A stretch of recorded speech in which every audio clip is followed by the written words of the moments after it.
Halo guys, jadi hari ini gue bukan bawain konten iPod tentunya ya, tapi gue mau mereview handphone. Kenapa gue review handphone? Karena handphonenya Realme 8 dan datangnya cukup berbarengan dengan Jordi yang review Realme 8 Pro.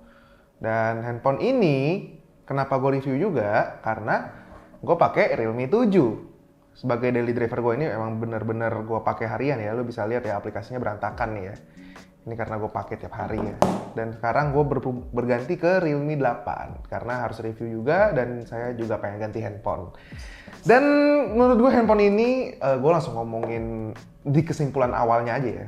Pas gue dapat barangnya, gue tuh ngerasa ini handphone worth it banget untuk harganya yang gue nggak tahu berapa. Tapi kalau berkaca dari handphone Realme 7, ini tuh harganya di 3 jutaan. Tapi kalau bener handphone ini harganya 3 jutaan, karena ini kan pas gue syuting nih, event launchingnya lagi jalan nih. Jadi gue belum lihat harganya tuh. Si Jordi yang lagi nonton, dia yang tahu harganya. Gue nggak tahu harganya berapa.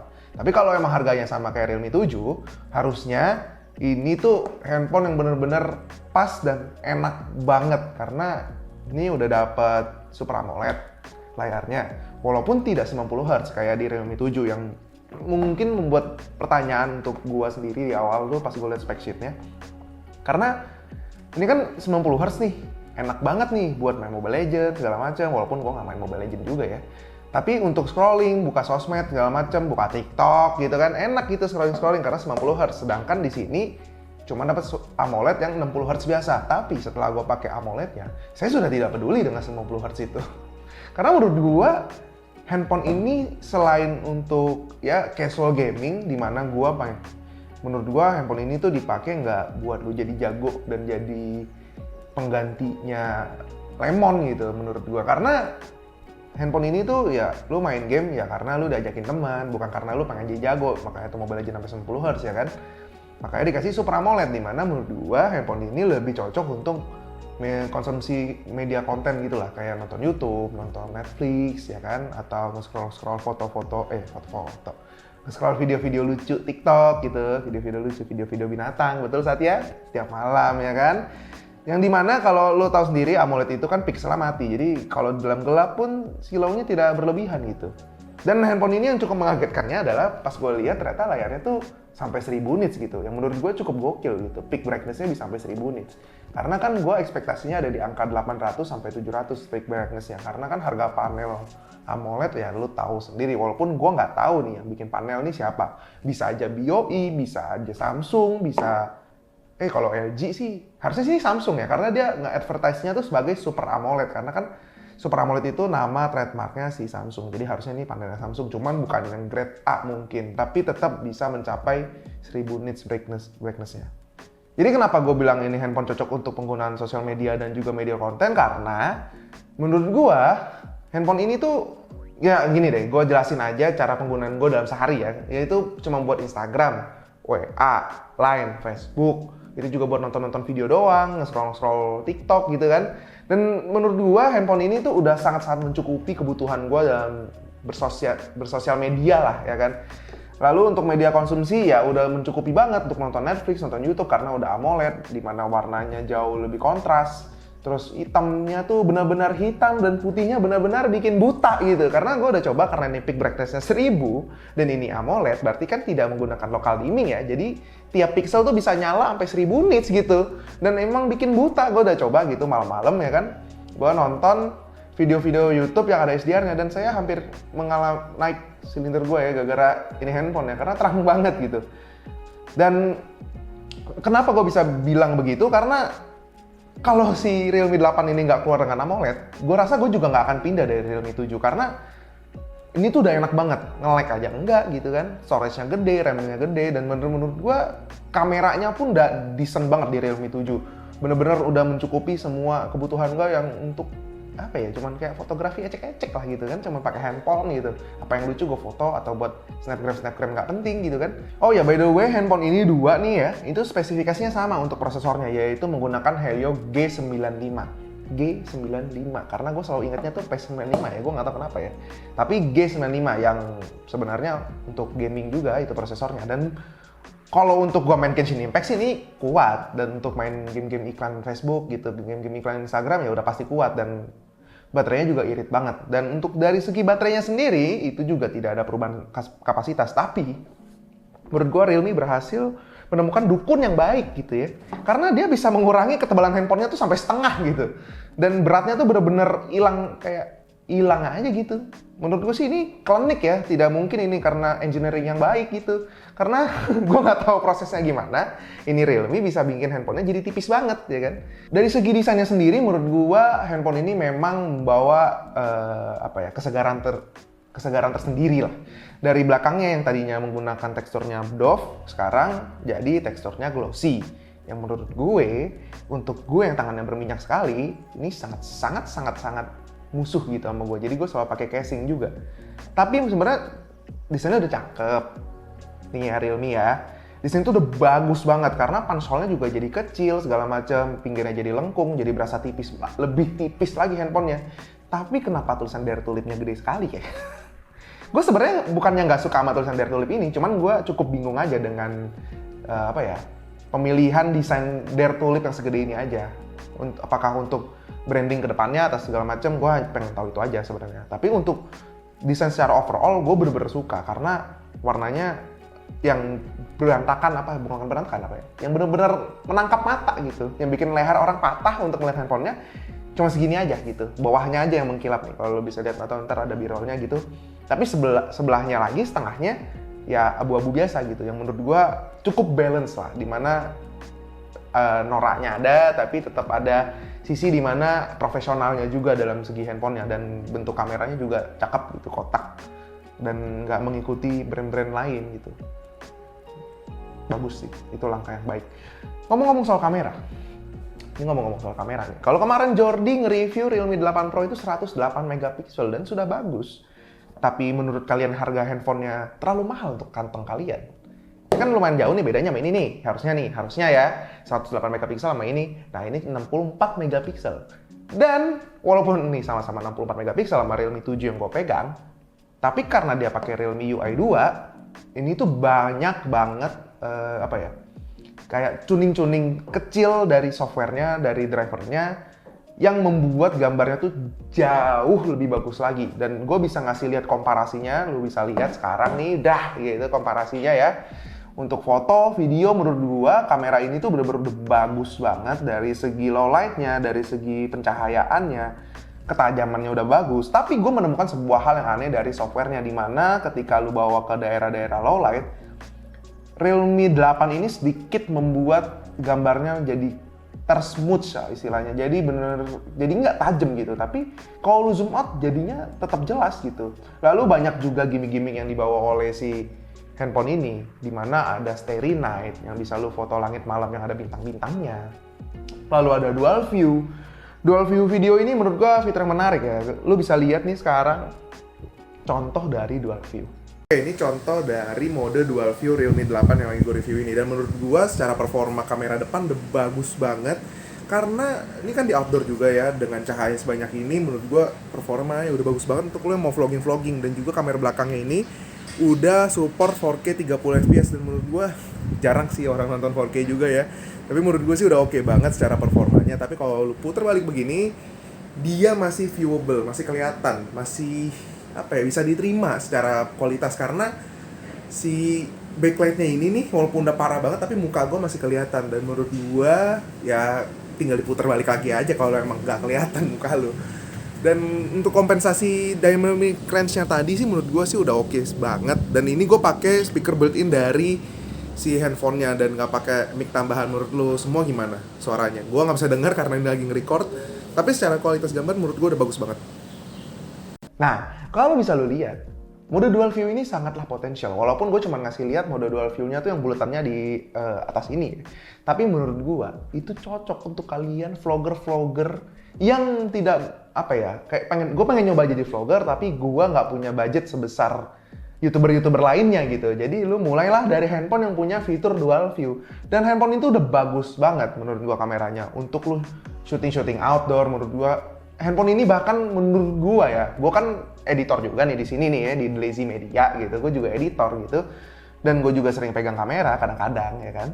Menurut gua handphone ini saking bagusnya, menurut gua bisa buat ngambil B-roll sih.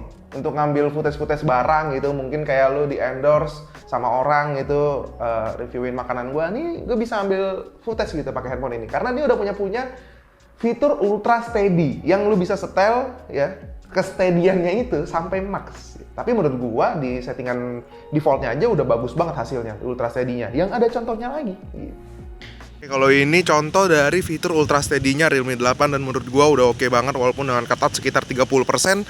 Tapi menurut gua udah worth it banget dengan fitur ultra steady-nya karena ini gua jalan biasa aja bener-bener stabil banget. Jadi ya mungkin kalau kalian mau jadi YouTuber tech atau gadget lu bisa ngambil B-roll kali ya pakai handphone ini. Tapi menurut gua sih udah oke banget kualitasnya. Cuman sayangnya di lensa yang ultrawide ini nggak bisa ngambil di 60 fps, cuma bisa di 30 fps. Jadi ini gue ngerekam di 1080 30 fps. Dan gue akan coba kasih lihat tanpa ultra steady, namun di 30 fps juga. Contohnya kalau gue nggak pakai ultra steady dan gue jalan biasa dan bener-bener berasa sih goyangnya sih. Tapi ya menurut gue sih kalau dari performa kameranya sendiri tanpa ultra steady sih udah stabil banget. Lu bisa lihat gue muter-muter dan jalan-jalan begini aman banget sih. Dari kegoyangannya masih bisa diterima lah, masih bisa dibenerin kalau di post pro. Tapi menurut gue lebih baik untuk langsung ngebenerin dari handphonenya aja karena tentunya sensornya beda. Dan ini contoh dari kamera depannya dan menurut gue kameranya tuh udah baik banget. Dan resolusi walaupun cuma 1080 tapi dia udah support ultra steady juga. Jadi untuk lo yang tangannya gampang pegel, vlogging ini pegel loh. Gue bingung orang bisa vlogging tuh gimana. Tapi ini masih usable banget karena udah ada ultra steady-nya. Paling kalau lo mau lebih enak dan fleksibel, tambahin tongsis saya kali ya. Tapi pegel sih ini pegel banget sih. Dan dari segi performanya udah bagus banget. Nih gue di luar sekitar jam 1 siang dan ya gak ada backlight, lo bisa lihat. Backlightnya ada sih, cuman muka gue masih jelas banget karena di outdoor. Dan untuk di indoornya gue akan kasih lihat lo sekarang. Contoh dengan pencahayaan dari luar, maka gue akan langsung kasih lihat contoh kalau pakai dalam outdoor dengan lampu yang seadanya. Ini masih gelap karena belakang masih backlight ya. Kalau begini, terus gue fokusin ke muka gue, nah langsung terang. Dan ini nggak pakai lighting aneh-aneh, ini cuma pakai lighting dari atas doang, dari lampu. Dan dari segi kualitas sih memang akan sedikit mengalami penurunan karena ini kan pakai lampu yang seadanya aja gitu. Karena sebenarnya kalau lu mau bikin gambarnya bagus, sebenarnya cuma perlu ganti lightingnya aja sih. Dan ya paling pakai ring light gitu segala macam. Tapi menurut gua untuk penggunaan lampu gini doang ya decent lah menurut gue.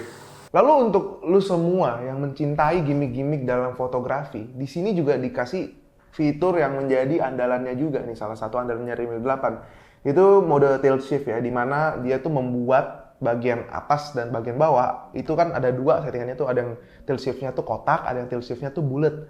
Nah yang kotak itu bikin seakan-akan lu punya kamera apa ya, gue lupa nama kameranya apa, yang lensanya tuh bisa lu lepas, ada jarak dikit, jadi atas sama bawahnya itu tuh ngeblur. Dan itu kalau di dunia kamera itu sebenarnya teknologi yang cukup mahal, cuman di sini dia menggunakan software untuk membuat atas bawahnya itu blur. Lalu ada juga radial tilt shift yang membuat fokusnya tuh plek ke tengah. Tapi kalau lu sadar ya, dulu itu lu bisa ngedit foto yang blurnya tuh semua tapi tengahnya fokus gitu. Tapi terkesan alay gitu karena apa ya, terlalu dibuat gitu, terlalu dibuat oleh komputer gitu rasanya. Tapi kalau di sini tuh terasa natural. Jadi pas lu nyalain tilt shift-nya tuh lu gak langsung blek, langsung oh nih tilt shift-nya nyala nih. Tapi lu akan menyadari kalau itu tuh cuman kayak blurnya tuh menggradasi gitu dari atas sampai bawah, dari yang blurnya sedikit sampai blur banget gitu. Jadi lu nggak terasa ini tuh bener-bener dipaksain ada di dalam situ gitu. Menurut gue sih implementasinya cukup baik gitu untuk fitur-fitur tilt shift ini, dimana untuk gue yang kadang-kadang suka foto mainan gitu ya, lu bisa lihat di Instagram gue di @wi__nko tuh kadang-kadang gue juga suka foto mainan gitu atau foto barang-barang kecil gitu ya, yang menurut gue fitur tilt shift ini membuat depth of field-nya tuh jauh lebih dramatis gitu. Lalu kalau ngomongin foto-foto mainan ya, di sini juga ada fitur ultra makro yang tadinya udah ada di Realme 7, tapi setelah gue sandingkan dan gue lihat-lihat lagi, memang update dari softwarenya itu benar-benar merubah si sifat kameranya, karena si ultra makro ini menjadi lebih stabil menurut gue hasil gambarnya. Yang lu bisa lihat juga contohnya di sini ya, di mana gue mau foto bulu kucing di situ, lu bisa lihat itu ultra makronya memang bekerja walaupun megapikselnya tidak sebesar kamera utamanya tentunya. Lalu untuk kesimpulannya gimana? Dan tadi gue baru dapat ya dari informan, yaitu Satya yang di belakang kamera, katanya handphone ini harganya 3,4 juta guys. Setelah ini kan gue udah nge-scripting nih kesimpulan gue seperti apa ya kan, karena gue baru tahu harganya jadi berubah nih kesimpulan gue. 3,4 juta, ini gue bukan jualan ya. Tapi emang 3,4 juta menurut gue untuk sebuah handphone tuh udah apa ya, ini tuh udah enak banget, udah all round banget menurut gua. Lu nggak bisa mengharapkan tentunya kamera-kamera flagship atau segala macam, tapi setidaknya lu bisa mencicipi layar flagshipnya juga. Kameranya memang terasa tidak flagship, tapi menurut gua di harga 3,4 ini, itu udah melebihi ekspektasi gua sejauh mungkin. Udah blew my mind lah istilahnya. Apalagi Realme 8 Pro yang dipegang sama si Jordi, itu bener-bener bagus banget. Lu bisa lihat sendiri di reviewnya dia, itu kameranya bener-bener bagus banget. Apalagi lu bawa ke outdoor tuh bener-bener sadis menurut gua. Handphone ini juga nggak kalah bagusnya menurut gue, dari segi tuning software segala macam tuh udah polish banget menurut gue untuk si Realme 8 ini. Ini seperti penyempurnaan Realme 7. Bisa dibilang ini apa ya, kayak apa yang lu nggak dapat di Realme 7 tuh semua ditumpahin semua di sini. Jadi gue bingung ini nextnya Realme mau bikin apa gitu. Karena di sini udah, ini sih kalau si Realme ngeluarin lagi ya, gue sih nggak pindah sih ke kayak Realme 9 gitu. Gue sih nggak pengen pindah sih. Karena Realme 8 ini menurut gue udah menjadi handphone yang sangat-sangat all-rounder. Dari segi layar, desain, kamera, itu udah jadi fundamentalnya handphone dan sangat-sangat baik gitu. Dari spesifikasi pun masih dapat Helio G95 yang menurut gue untuk main game pun sangat mencukupi banget. Untuk lu yang casual gamer, lu nggak ngincer 90Hz, nggak ngincer 144Hz for some reason. Karena gue denger anak-anak Mobile Legends atau PUBG suka ngelebay-lebayin Hz-nya walaupun layarnya nggak dukung.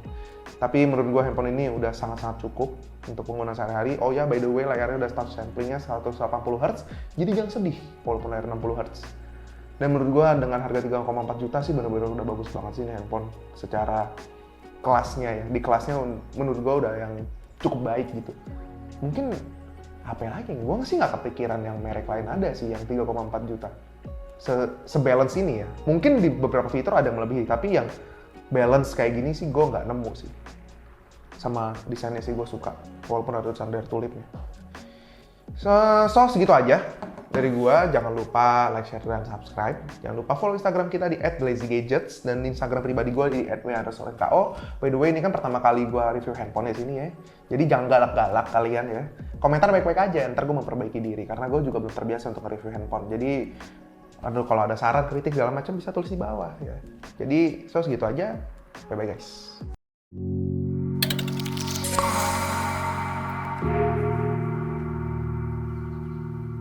Thank you.